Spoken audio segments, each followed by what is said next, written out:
All right, we need to talk about one of the most chilling and honestly fastest growing threats out there in the digital world.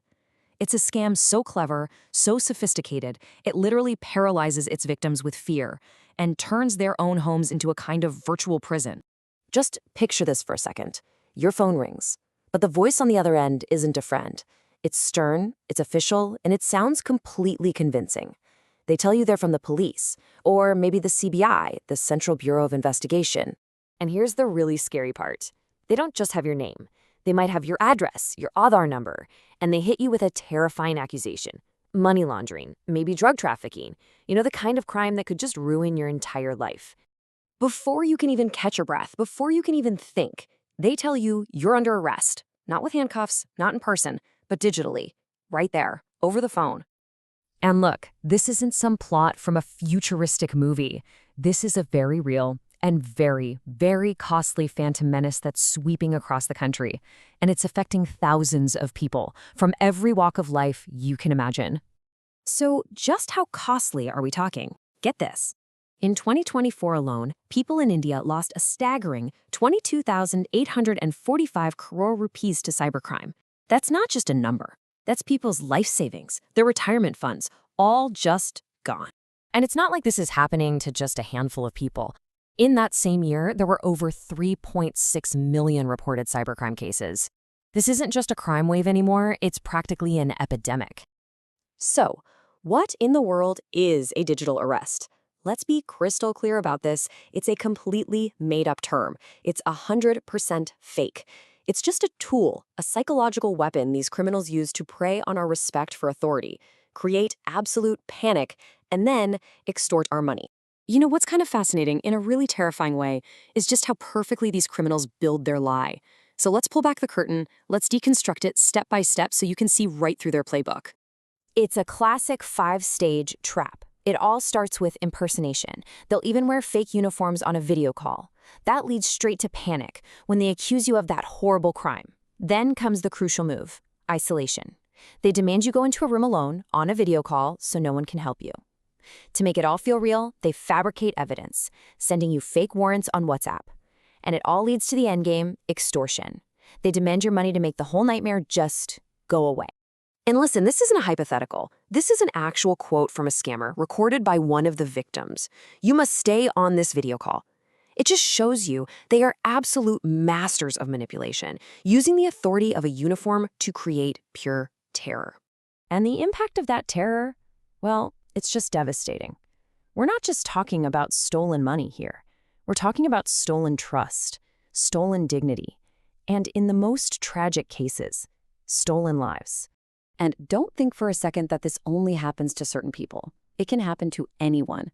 A 78-year-old former banker lost 23 crores.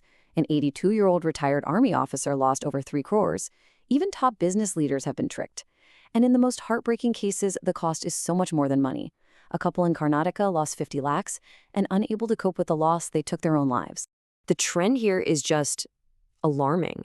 If you look at this chart, you can see the number of complaints skyrocketing. We're going from about 1.5 lakh in 2021 to over 11 lakh in 2023. That's almost a tenfold increase in just 2 years. This problem isn't just growing, it's growing exponentially. Okay, that was the bad news, but here's the good news. The best weapon we have against these scammers is knowledge. So now that we know how their scam works, let's talk about how to completely dismantle it.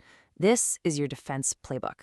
Seriously, if you remember only one single thing from our whole chat today, let it be this. Digital arrest is not real. It does not exist in our laws. It is a complete and total fraud. End of story. And hey, you don't have to take my word for it. The Prime Minister himself has spoken out about this, saying very clearly that there is nothing like a digital arrest in our law, and it's just a fraud run by criminals. So let's put their lies right next to the truth, side by side. They'll say, we're sending your arrest warrant on WhatsApp. The reality? Warrants are never served that way, ever. They'll tell you, transfer money to this account to clear your name. The reality?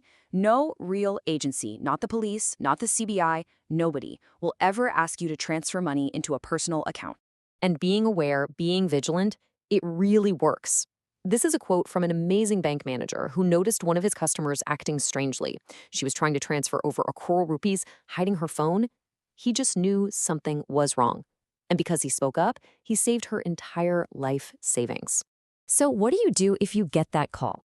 It's easy. Just remember this simple 3-step plan.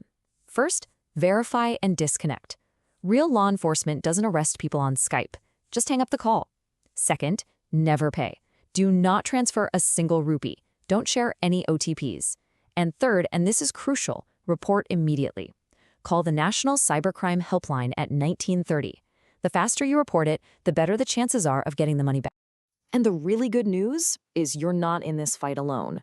The system is finally starting to wake up and mobilize a huge response against this threat. And this is a massive deal. We're talking about the Supreme Court of India stepping in. They've called this scam a menace and have ordered the CBI to launch a nationwide investigation. This signals a major crackdown is coming.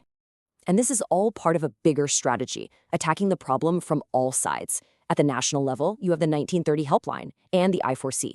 From the judicial side, the Supreme Court has put the CBI on the case. And internationally, there's a big push to work with countries in Southeast Asia, where a lot of these scam centers are based. So when you boil it all down, it comes to this. You now know their playbook. You know their tactics. You know their lies. The power is back in your hands. So the only real question left is, the next time one of these phantom officers calls, are you ready to be the one to end the call?